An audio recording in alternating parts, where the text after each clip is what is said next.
Hello students, welcome to my YouTube channel world of sociology. Students, हमारे जो 1000 की question series चल रही थी, आज मैं उसी क्वेश्चन सीरीज़ को आगे कंटिन्यू कर रही थी। ठीक है, हमने 320 क्वेश्चन डिस्कस कर लिया था। आज मैं 321 क्वेश्चन से डिस्कस करूँगी। और अभी ये 3 दिन मैंने एक फेस्टिवल की वजह से क्लास नहीं ले पाई थी, लेकिन आज से जो सीरीज़ हमारी सोशियोलॉजी की चल रही थी 1000 की, वो कंटिन्यू चलेगी डेली। ओके, सो अगर जो व्यूवर्स न्यू हैं और उन्होंने पहले के क्वेश्चंस नहीं किया हुआ है, क्योंकि 320 क्वेश्चन मैंने करा दिया है, तो वो व्यूवर्स प्लेलिस्ट में जाकर वहाँ पे से वो 1000 क्वेश्चन सीरीज़ की प्लेलिस्ट से क्वेश्चंस देख सकते हैं। वहाँ से वो क्वेश्चन अपना देख ले, क्योंकि ये क्वेश्चंस आप लोगों के लिए इम्पॉर्टेंट है एग्ज़ाम के लिए। और अगर आप लोगों ने मेरे चैनल्स को अभी लाइक नहीं किया है, लाइक कर दीजिए और चैनल को सब्सक्राइब कर दीजिए। ओके, देखिए, आप लोग वीडियो अगर अच्छा लगा करे तो लाइक किया करिए, और नहीं अच्छा लग रहा है डिसलाइक करिए। देखिए, इससे क्या होता है, इससे हमें आप लोगों का रिव्यू मिलता रहता है। ठीक है, और मैं इसीलिए आप लोगों से बोलती हूँ कि वीडियो लाइक कर दिया करिए। नहीं पसंद हो तो डिसलाइक करिए, कुछ तो करिए ना। लाइक डिसलाइक आप लोगों को पे वो डिपेंड होता है कि आपको अच्छा लग रहा है कि ख़राब लग रहा है, क्या है। ओके, सो स्टार्ट करती हूँ। आज जो हमारा क्वेश्चन है 321, शारदा एक्ट क्या रोकने के लिए पारित हुआ था। सो ये क्वेश्चन बहुत इजी क्वेश्चन है, आप लोगों को इसका आंसर पता होगा कि शारदा एक्ट क्या रोकने के लिए पारित हुआ था।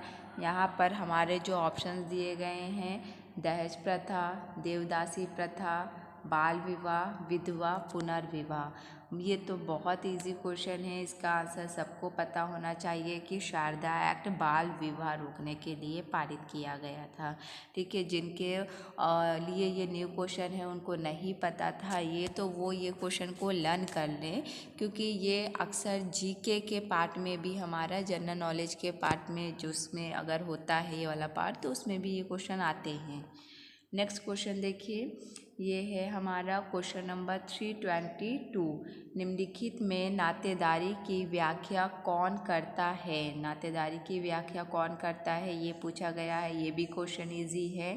यहाँ पर देखिए ऑप्शन आपका दिया हुआ है, केवल वास्तविक संबंध, समाज द्वारा मान्यता प्राप्त संबंध, माने हुए अवास्तविक संबंध, वंशावली रक्त संबंध।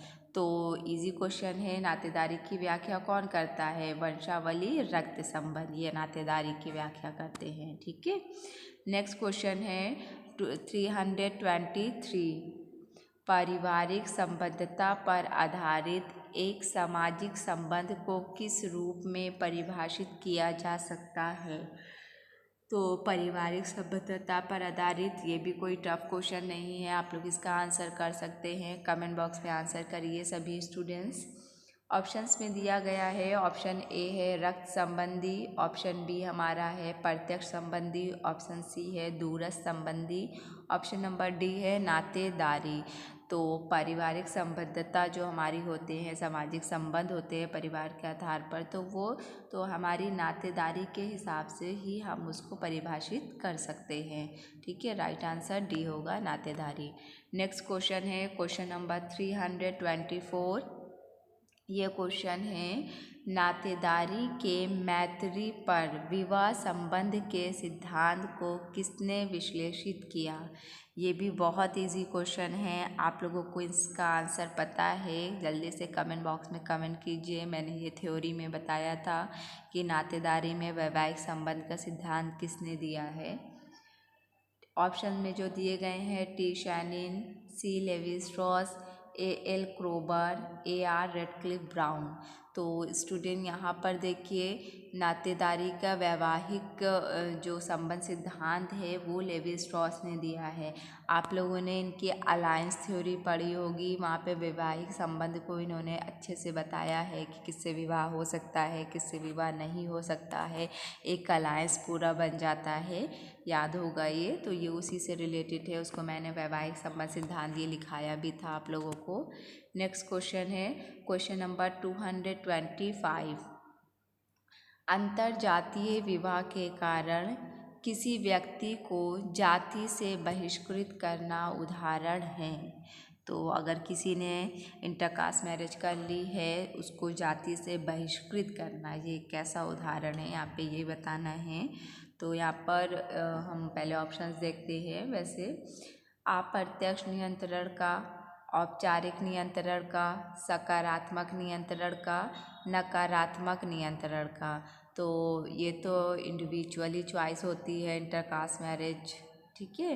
तो उसको जाति से बहिष्कृत कर देना, ये आपका आंसर होगा नकारात्मक नियंत्रण का, ठीक है। नेक्स्ट क्वेश्चन है हमारा क्वेश्चन नंबर 326। ये क्वेश्चन है, निम्न में से किसने 4 प्रकार की नातेदारी शब्दावली जैसे वंश, पीढ़ी दर पीढ़ी तर, सहपक्षियों का विभाजन, सही पक्षियों का मिलन का प्रयोग किया है। तो ये 4 तरह की नातेदारी किसने बताई है, यहाँ पर ये बताना है। ऑप्शन में देखिए हमारे जो है वो है LH Morgan, RH Lowie, GP Murdock, AR Radcliffe Brown. तो ये जो 4 प्रकार आपके सामने दिया गया है, इसको जो बताया है वो हमारे मॉर्गन ने बताया है, ठीक है। मॉर्गन महोदय ने इस 4 प्रकार के नातेदारी की बात करी है। वंश, पीढ़ी दर, सहपक्षियों का विभाजन, सही पक्षियों का मिलन। इसको ध्यान रखिएगा, ये क्वेश्चन कई बार आया है, हो सकता है न्यू हो, आप लोगों ने पहली बार ये सुना हो। नेक्स्ट क्वेश्चन है क्वेश्चन नंबर 327।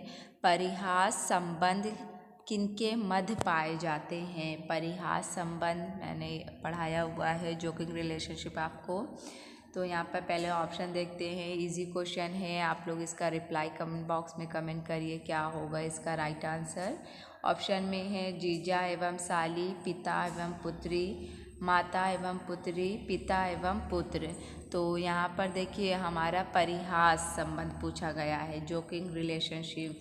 सो इसका राइट आंसर है जीजा एवं साली। परिहास संबंध जीजा साली के बीच होता है, हंसी मजाक का जो संबंध होता है उसी को बोलते हैं परिहास संबंध, ठीक है। नेक्स्ट क्वेश्चन है हमारा क्वेश्चन नंबर 328। निम्न में से कौन तृतीयक संबंधी है। आप लोगों को श्रेणियाँ पढ़ाई थी, प्राथमिक संबंधी, द्वितीयक संबंधी, तृतीयक संबंधी। ये क्वेश्चन वहीं से है, नातेदारी की जो हमारी श्रेणियाँ हैं। यहाँ पे देखते हैं, ऑप्शन में दिया है साले की पत्नी, भाई का पुत्र, मामा, पिता। तो आप लोगों को इतना तो अंदाज़ा होगा तृतीयक संबंधी हैं, ये पूछा गया है। तो 28 का हमारे राइट आंसर है साले की पत्नी, ठीक है। क्योंकि साले अगर किसी का हस्बैंड वाइफ है तो वो प्राथमिक संबंधी होगी, वाइफ का भाई जो है वो सेकेंडरी होगा, तृतीयक संबंधी होगा, लेकिन वाइफ की पत्नी वो तृतीयक संबंधी में आ जाएगी, ठीक है। तो साले की पत्नी राइट आंसर होगा। नेक्स्ट क्वेश्चन है क्वेश्चन नंबर 29। ये क्वेश्चन है कि परिवार का पितृवंशीय एवं मातृवंशीय वर्गीकरण किस पर आधारित है। डैश पर आधारित है, मतलब किस पर आधारित है यहाँ पर बताना है, मातृवंशीय और पितृवंशीय। बहुत इजी ये भी क्वेश्चन है। यहाँ पे ऑप्शंस पहले हम देखते हैं। ऑप्शन ए है प्राधिकार, ऑप्शन बी उत्तराधिकार, ऑप्शन नंबर सी निवास, ऑप्शन डी वंश। तो मातृवंशीय, पितृवंशीय, जाहिर सी बात है ये वंश पर है, वंश के हिसाब से मातृवंशीय और पितृवंशीय इसका वर्गीकरण किया गया है। नेक्स्ट क्वेश्चन है क्वेश्चन नंबर 330। इरावती कर्वे के अनुसार दक्षिण भारत में जन्म के परिवार तथा विवाह के परिवार के मध्य कोई निश्चित भिन्नता नहीं पाई जाती, क्योंकि यहाँ पे अब ऑप्शंस हम देखेंगे क्यों नहीं निश्चित भिन्नता पाई जाती है जन्म के परिवार और विवाह के परिवार के बीच में। दक्षिण भारत की बात हो रही है। ऑप्शन नंबर ए है ग्रामीण बहिर्विवाह, वैवाहिक कर्म कांडों में थाली व्यवस्था की प्रमुखता, चचेरे ममेरे भाई बहनों के मध्य विवाह का प्रचलन, द्राविड़ संस्कृति मूल्य। सो यहाँ पर स्टूडेंट इसका जो राइट आंसर होगा वो ऑप्शन नंबर सी हमारा है। चचेरे ममेरे भाई बहनों के मध्य विवाह का प्रचलन, ये दक्षिण भारत में है। आप इसीलिए जन्म के परिवार और विवाह के परिवार के मध्य कोई एक निश्चित भिन्नता नहीं पाई जाती है। ठीक है, इसको ध्यान रखिएगा। नेक्स्ट क्वेश्चन है, बहुपति विवाह का अर्थ है। बहुत इजी क्वेश्चन है, बहुपति विवाह किसे कहते हैं। तो यहाँ पर हमारे जो ऑप्शंस में है, एक तलाकशुदा स्त्री पुनर्विवाह करती है, अनेक स्त्रियों अनेक पुरुषों से विवाह करती हैं, एक विधवा पुनर्विवाह करती है, एक स्त्री एक समय में एक से अधिक पुरुषों से विवाह करती है। तो स्टूडेंट यहाँ पर देखिए बहुपति विवाह पूछा गया है। तो इसका जो बहुत इजी है, आप लोग आंसर इसका करिए। इसका आंसर हमारा ऑप्शन नंबर डी होगा। एक स्त्री एक समय में एक से अधिक पुरुषों से विवाह करती है। जैसे कि हम लोग देखें जो द्रौपदी विवाह है, ठीक है, वो पांडव से एक टाइम में 5 उसके हस्बैंड होते हैं, 5 पांडवों से वो विवाह करती है। तो इसका सबसे अच्छा एग्जाम्पल वही है, द्रौपदी विवाह। नेक्स्ट क्वेश्चन है क्वेश्चन नंबर 332। निम्नलिखित में से कौन सा एक अधिनियम अंतरजातीय विवाह की मान्यता प्रदान करता है। अंतरजातीय विवाह की मान्यता कौन सा नियम प्रदान करता है। ठीक है, बहुत इजी ये भी क्वेश्चन है। अगर आप लोग अधिनियम से थोड़ा सा भी कनेक्टेड हैं तो ये क्वेश्चन बहुत इजी है।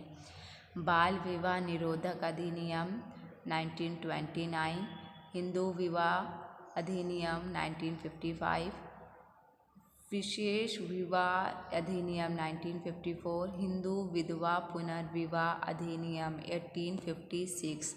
तो यहाँ पे हमारा जो क्वेश्चन था इंटरकास्ट मैरिज का पूछा गया था। तो जो स्पेशल मैरिज एक्ट होता है, विशेष विवाह अधिनियम 1954, ये मान्यता वैलिडिटी देता है कि आप इंटरकास्ट मैरिज कर सकते हैं। ठीक है, ये इस चीज़ की मान्यता प्रदान करता है विशेष विवाह अधिनियम 1954। नेक्स्ट क्वेश्चन है 333। सो स्टूडेंट ये क्वेश्चन है हमारा, किसने कहा कि विवाह का बुनियादी आधार परिवार है, ना कि परिवार का आधार विवाह है। ये किसने कहा है, हमको यहाँ पे बताना है। तो यहाँ पे हमारे जो ऑप्शन दिए गए हैं उसमें है इवॉन्स प्रिचार्ड ने, L H. Morgan, A L. Kroeber, Westermarck. तो किसने ये कहा है, इसको बुनियादी आधार परिवार है, ना कि परिवार का आधार विवाह है। सो इसका जो राइट आंसर हमारा होगा 333 का, वो ऑप्शन नंबर डी होगा। वेस्टमार्क का मानना था कि विवाह का बुनियादी आधार परिवार है, ना कि परिवार का आधार विवाह है। ओके, नेक्स्ट क्वेश्चन है हमारा 334। द स्टडी ऑफ मैन पुस्तक के लेखक कौन हैं। बहुत इजी क्वेश्चन है ये, टफ क्वेश्चन नहीं है। द स्टडी ऑफ मैन के लेखक पूछा गया है, तो जल्दी से आंसर करिए। कई बार ये बुक आई हुई है, ऑप्शन में आपके दिया गया है Ralph Linton, P V. Young, K Davis, G Lundberg. So student the study of man ये जो बुक है ये राल्फ लिंटन की है। ठीक है, इस बुक को अच्छे से याद रखिएगा क्योंकि ये बुक बहुत बार एग्ज़ाम में पूछी गई है। आपके जीआईसी में, पीजीटी में, असिस्टेंट प्रोफेसर में, नेट में, ये सारे एग्ज़ाम में सोशियोलॉजी की पूछी जाती है बुक। ठीक है, the study of man, Ralph Linton. Next question है क्वेश्चन नंबर 335। स्पेंगलर ने सामाजिक परिवर्तन के सिद्धांत की पुष्टि के लिए विश्व की कितनी सभ्यताओं का अध्ययन किया है। स्पेंगलर ने सभ्यताओं का अध्ययन किया था, तो कितनी सभ्यताओं का अध्ययन किया है यहाँ पे हमको ये बताना है। ये भी इजी क्वेश्चन है, अगर आप लोग ने स्पेंगलर पढ़ा है तो ये आपके लिए इजी क्वेश्चन है। ठीक है, यहाँ पे ऑप्शंस में है 10, 8, 4, 5। सो स्पेंगलर ने सोशल चेंज में इनका जो कॉन्सेप्ट है सोशल चेंज, उसमें सभ्यताओं का इन्होंने जो अध्ययन किया था वो इन्होंने 8 तरह की सभ्यताओं का अध्ययन किया है। ठीक है, इसको याद रखिएगा, ये क्वेश्चन बहुत कॉमन था। नेक्स्ट क्वेश्चन है द रिलीजन ऑफ इंडिया के लेखक कौन हैं? ये बुक है द रिलीजन ऑफ इंडिया। अगर आप लोगों ने अच्छे से थिंकर्स पढ़ा है तो ये बुक आप लोगों को पता होगी कि द रिलीजन ऑफ इंडिया के हमारा राइट आंसर क्या होगा। August Comte, Karl Marx, Max Weber, Emile Durkheim. ये बुक मैंने आप लोगों को पढ़ाई है, द रिलीजन ऑफ इंडिया। इसका राइट आंसर है option number C, Max Weber. ठीक है, मैक्स वेबर ने द रिलीजन ऑफ इंडिया, इन्होंने ही इस बुक को लिखा है। नेक्स्ट क्वेश्चन है 337। 2011 की जनगणना के अनुसार राजस्थान में प्रति 1000 पुरुषों पर महिलाओं की संख्या है। प्रति 1000 पुरुषों पर महिलाओं की कितनी जनसंख्या है, यहाँ पर हमको बताना है। तो यहाँ पर ऑप्शंस है 938, 928, 944, 940। ठीक है, 914 है लास्ट हमारा। सो यहाँ पर देखिए स्टूडेंट, जो राजस्थान में प्रति पुरुष पर महिलाओं की जो संख्या है, तो इसका राइट आंसर है हमारा 928। 2011 की जनगणना के अनुसार राजस्थान में हमारे 1000 पे 928 महिलाएं हैं। ठीक है, याद रखिएगा इस चीज़ को। नेक्स्ट क्वेश्चन है 338। पैरा कम्युनिटीज़ प्रत्यय किसने दिया? तो अगर आप लोगों ने अच्छे से पढ़ा हुआ है, ये क्वेश्चन भी इजी है, टफ नहीं है। पैरा कम्युनिटी प्रत्यय, ये कौन बात करता है पैरा कम्युनिटी की? ऑप्शंस में है G S Ghurye, Herbert Risley, Rudolf, Louis Dumont. तो पैरा कम्युनिटीज़ की जो बात करते हैं वो जीएस घुरिये करते हैं। Right answer option number A होगा, इसको याद रखिएगा। हो सकता है किसी के लिए ये न्यू वर्ड भी हो, तो वो ध्यान रखेंगे, इसको याद कर लें आप लोग। ठीक है, नेक्स्ट क्वेश्चन है क्वेश्चन नंबर 339। एक परिस्थिति से संबंधित सभी भूमिकाओं को कहा जाता है। एक परिस्थिति से संबंधित, ठीक है। यहाँ पर ऑप्शन है, वैसे ये क्वेश्चन तो इजी है, टफ नहीं है। आंसर करिए इसका। परिस्थिति श्रृंखला, परिस्थिति प्रतिमान, भूमिका प्रतिमान, पुंज प्रतिमान, यहाँ पर लिखा हुआ है भूमिका ग्रहण।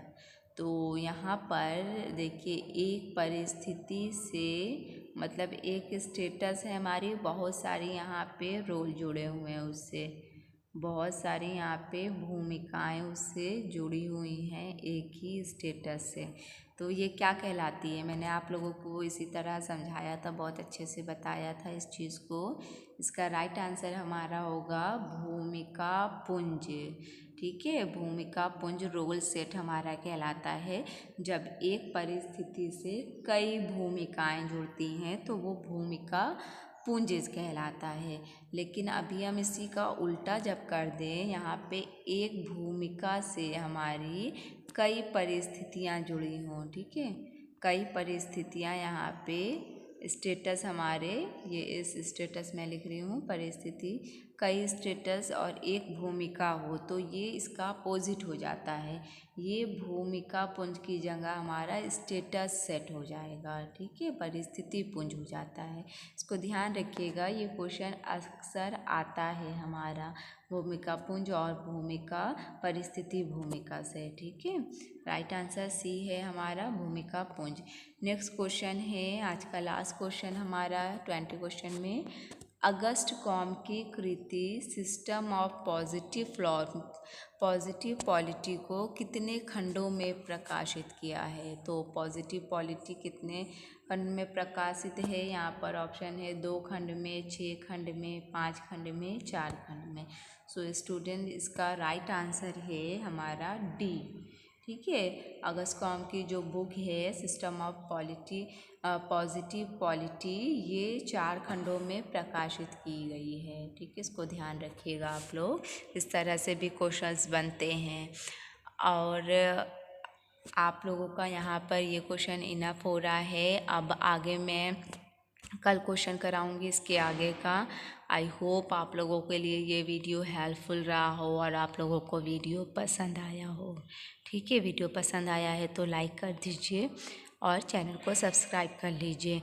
अब हम लोग कल मिलते हैं और इसके आगे के क्वेश्चन डिस्कस करेंगे। ठीक है, और जो स्टूडेंट्स अभी मेरे टेलीग्राम चैनल से नहीं हैं जुड़े हुए, तो टेलीग्राम की लिंक आपको डिस्क्रिप्शन बॉक्स में भी मिल जाएगी। प्लस आप चैनल के डिस्क्रिप्शन में देखेंगे तो वहाँ पे भी टेलीग्राम आपको लिखा हुआ मिलेगा। उस पर क्लिक करने पर आप टेलीग्राम चैनल से भी मेरे जुड़ जाएंगे। ठीक है, thank you so much for watching this video.